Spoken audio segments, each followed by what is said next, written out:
Hello বন্ধুরা, একটা নতুন ভিডিও নিয়ে চলে এলাম। এটা ডিসকভারের হেড, বুঝতেই পাচ্ছেন। তো এর আগে আমরা পালিশ করব এবং ভ্যালভগুলো সব পালিশ করব। তো কিভাবে করব সেটার জন্য এই ভিডিওটা বানানো। এটা আপনারা এইটা যেটা আছে, এটা রোকার আছে, রোকারের একটাই কেস বেয়ারিং আছে। তো এটাকে একটু সাবধানে রাখতে হবে। কেস বেয়ারিংগুলো খুলে গেলে ও রোকার বাদ দিতে হবে। দ্বিতীয়টা আমরা খুলছি, এটা 8 নম্বর বোল্ট দিয়ে খোলা যায়। তো আমার কাছে 8 নম্বর বোল্টে খুলে নেই, তাই আমরা অন্যভাবে খুলছি। তো এটা 8 নম্বর বোল্ট দিয়েই খুলতে হয়। এটা 8 নম্বর থ্রেড আছে। এবার এর আগে আমরা ভ্যালভটাকে বার করছি। কীভাবে বার করছি, একটা পাইপ আছে, পাইপটাকে বসিয়ে তার ভিতরে একটু কাপড় ঢুকিয়ে নিয়েছি যাতে লকটা ছিটকে বেরিয়ে না যায়। এবার ওইটা দিয়ে হাতুড়ি দিয়ে মারলেই লকটা খুলে যাবে। এটা আপনারা ঘরেও করতে পারেন, আর গ্যারেজে নিজেরা করলে তো আরও ভালো, কারণ নিজেরা করলে একটু ভালোভাবে করা যায় আর পালিশটা ভালো হয়, তারপরে কাজটাও ভালো হয়, নিজে শেখাও হয়। তো আপনারা যদি পারেন তো নিজেরা করুন, সেটাই মনে করি ভালো হবে। কাজ শিখতে কোনো কাজের শেষ নেই, আর কাজ শেখারও শেষ নেই, তাই আপনারা নিজেরা করুন, সেটাই ভালো হবে বলে মনে করি। এবার আমরা ভ্যালভটাকে একটাকে বার করে নিলাম, দ্বিতীয়টাও বার করে নিচ্ছি। তো আমরা ভ্যালভটাকে লকটাকে খুলে ফেললাম। এবার আমরা, এটা হলো লকের ভ্যালভের লক, স্প্রিং আর ভ্যালভ লক প্লেট। এবার আমরা দেখুন কতটা প্রচুর পরিমাণে নোংরা জমেছে। ভ্যালভটাকে চেপে বার করে নিলাম, নিয়ে ভ্যালভটাকে বার করে নিলাম। এবার দেখে নিচ্ছি যে ওটা গাইড খারাপ আছে কিনা।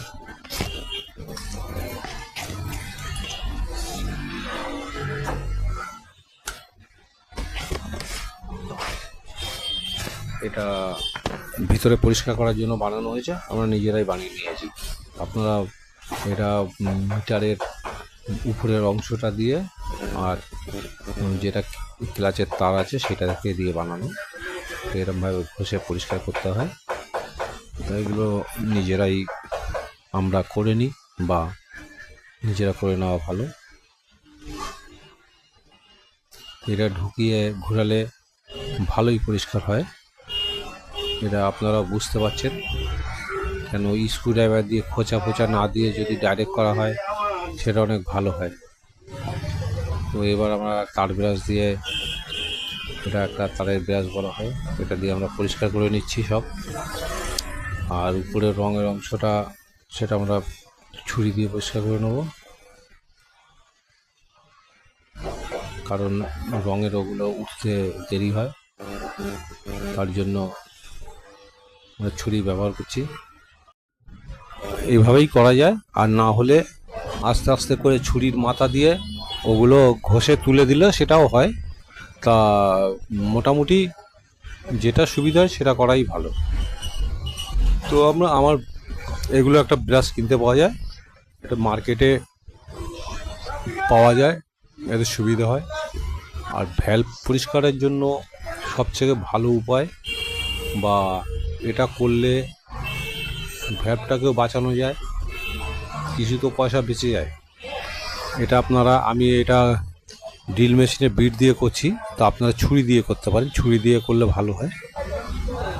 আর বিট দিয়ে করলে বিটটা একটু ধরতে ভালো হয়, মোটা, যার জন্য সুবিধা হয়। তো ভিডিওটা ঘুরে যাচ্ছে কেন বুঝতে পারলাম না। তো ঠিক আছে, দেখুন এগুলো এত পরিমাণে যে কার্বন জমে যে তোলা খুব দায় হয়ে যায়। এর জন্য কি করে বেশিরভাগ মিস্ত্রি ভ্যালভটাকে বাদ দিয়ে দেয়, কিন্তু ভ্যালভটা, হ্যাঁ বাচ্চা গেছে। এবার অত কষ্ট হবে বলে ভ্যালভগুলো বাদ দিয়ে দেওয়া হয়, কিন্তু ভ্যালভগুলো বাদ না দেওয়াই ভালো, আর এটা ভালো ক্লিন হয়। এটা সিরিজ পেপার আছে, এটা ধরে একটু চেপে ধরলে যা আছে সব ক্লিয়ার হয়ে বেরিয়ে যাবে, কোনো রকমভাবে অসুবিধা হবে বলে মনে হয় না। কারণ আমি এরমভাবেই কাজ করি, যখন দেখছি যে ভ্যালভের অবস্থা খুব খারাপ বা পাতলা বসে গেছে তখন তাকে আমরা চেঞ্জ করি, নয়তো চেঞ্জ সহজে আমি করি না। তো এবার আপনারা দেখুন কীরকম লাগছে। আর ছবি তো অতটা ভালো বোঝা যায় না, কিন্তু একবার করে দেখুন, আপনার ভ্যালভের যে যে জায়গাটায় অ্যাকচুয়ালি ইউজ হয় সেই জায়গাটা প্রচুর পরিমাণে স্মুথ হয়ে যায়। এবার পালিশ করলেই আরও আরও স্মুথ হয়ে যাবে।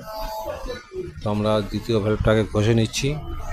আর ভিডিওটা কেমন লাগছে অবশ্যই জানাবেন। শেখার শেষ নেই, আমার বয়স অনেক হয়ে গেছে, তাও আমি এখনও চেষ্টা করে যাচ্ছি শেখার জন্য, আপনারাও দেখুন। আর এগুলো অ্যাকচুয়ালি বলছি, যতটা আপনি নজর লাগাবেন ততটাই ভালো। এই যে যেটা লাগালাম সেটা ভ্যালভ পেস্টটা আপনি যে কোনো ওই মেশিনারি দোকান বলতে গেলে জল ইঞ্জিন যেগুলোকে বলে, তারপর জেনারেটর ইঞ্জিন, এদের দোকানগুলোয় এই ভ্যালভ পেস্ট পাবেন। দাম 40 টাকা থেকে 60 টাকার মধ্যে হবে। এবার ওগুলো দু রকমের হয়, একটা বালি হয়, একটা লোহা কুচি হয়। তাহলে একটু দাম দিয়ে নেওয়াই ভালো, দামি মালটা বেশি ভালো। তো নিয়ে নিজেরা করে নেবেন। মিনিমাম আপনি এইটুখানি খাটলে তো 150 টাকা পেয়ে যাবেন অবশ্যই। আর তাতে নিজের আইডিয়া বাড়বে। এরম করতে করতে সব আস্তে আস্তে শিখে যাওয়ার চান্স বেশি। আমি এরমভাবে করতে করতে যেটা গাইড লাগানো হয়, গাইড লাগানোটাও শিখে গেছি। আমি যাবতীয় কাজ নিজেই করার চেষ্টা করি আপনাদের আশীর্বাদে। তো মোটামুটি আমরা ভ্যালভটাকে পালিশ করছি। এবার এটা ড্রিল মেশিন দিয়ে করলে তাড়াতাড়ি হয়, আর ড্রিল মেশিন দিয়ে করলে আরও সুবিধা হয় বা স্মুথ হয়। এগুলো ভ্যালভটা বাইরে আছে তাই আমরা ড্রিল মারলাম, যদি ওরা যেগুলোর ভিতরে আছে সেগুলো পাইপ দিয়ে করতে হয়। তো আমরা এটা পুরো পরিষ্কার করে নিলাম। ভ্যালভটা হয়ে গেছে, ভালোভাবে পরিষ্কার হয়ে গেছে। এবার আমরা চারদিকটা মুছে নিচ্ছি। আর মোছার পরে আমরা ভ্যালভ অয়েল সিলটাকে চেঞ্জ করব। তারপরে ভ্যালভটাকে ফিটিং করব।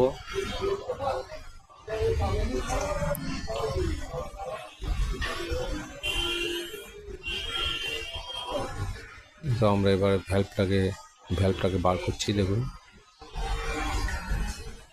এই ভ্যালভ অয়েল সিল দু রকমের হয় বাজাজের, একটা সরু একটা মোটা। তো এটা সরু আছে, তো সরুতেই দেবেন। কারণ ভ্যালভ অয়েল সিল মোটা যদি দিয়ে থাকে তাহলে আবার গ্যাপ হয়ে যাবে, গ্যাপ হলে অয়েল লিকেজ করবে, ওখান থেকে গিয়ে পিস্টনের মধ্যে ঢুকবে, ধোঁয়া মারবে।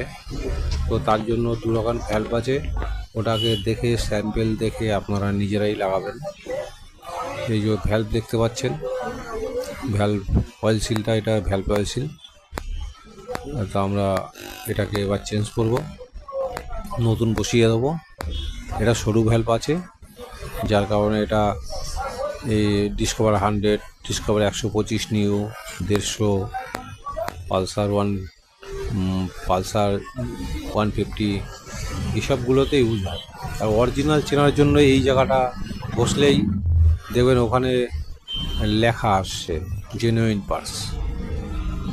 আর বাকিগুলো জায়গায় ঘষবেন সেগুলো উঠবে না, যদি উঠে যায় তাহলে মনে করবেন 2 নম্বরই মাল। আর যদি না উঠে শুধু জেনুইন পার্টস যেখানে লেখা আছে সেখানে যদি ঘষেন সেটাই যদি উঠে যায় তাহলে মনে করবেন এটা অরিজিনাল। মানে মার্কেটে ডুপ্লিকেট ছেয়ে গেছে, পয়সা দিয়ে কিনবো কিন্তু ডুপ্লিকেট কিনলে তো বেশি দিন টিকবে না, তাতে তো গ্যারেজেরই বদনাম। তাই আপনারা মাল দেখে কিনবেন, ওটাই ভালো হবে। তো এই যে জেনুইন পার্টস লেখা ওইটাই ঠিক আছে। এবার আমরা যথারীতি সব ফিট করব।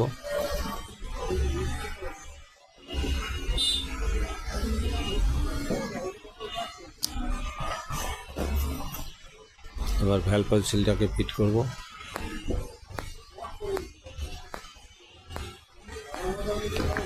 এবার আমরা ভ্যালভ কয়েল সিলটাকে বসাচ্ছি। দুটো ভ্যালভ কয়েল সিল ওটা বসিয়ে দিচ্ছি। তারপর আমরা ভ্যালভটাকে বসিয়ে দিলাম একটা। আর এগুলো খুব ঝামেলা নেই, এগুলো হাতে ধরে বসিয়ে দিলেই বসে যাবে। এগুলো খুব একটা হাতুড়ি মারতে হবে না, কি মারতে হবে না, হালকা করে বসিয়ে দিলে ওর ভিতরে গ্রুপ আছে, গ্রুপে বসে যাবে। এবার ভ্যালভটাকে আমরা সেটিং করব। তো এতেও কম বেশি একটা ঝামেলা নেই, কারণ খুব সহজে করা যায় একটু বুদ্ধি খাটালে। তো এবার আমরা দেখুন যে কিভাবে বসাতে হয়। স্প্রিং বসিয়ে দিলাম, ভ্যালভ লক প্লেটটা বসিয়ে দিলাম। এবার লকটাকে বসাচ্ছি। আর এই ভ্যালভের লকটাকে সেটিং করতে গেলে ওটা অনেকভাবে করে। তা যার কাছে যেরকম সুবিধা হয় সে সেরকমই করে। তা আমার কাছে সবথেকে সুবিধাজনক মনে করি সেরকম কিছু দিতে হবে না। নিচে একটা কাপড় ঢুকিয়ে দিয়ে ভ্যালভের নিচের দিকটা একটা কাপড় ঢুকিয়ে একটা উপরে প্লাস্টিক দিয়ে 16-17 রিং রেঞ্জ দিয়ে চাপ মারলেই ওটাকে বসে যাবে। দেখুন, এর বেশি সময় লাগে না, বসে গেল। এরকমভাবে সেট করলে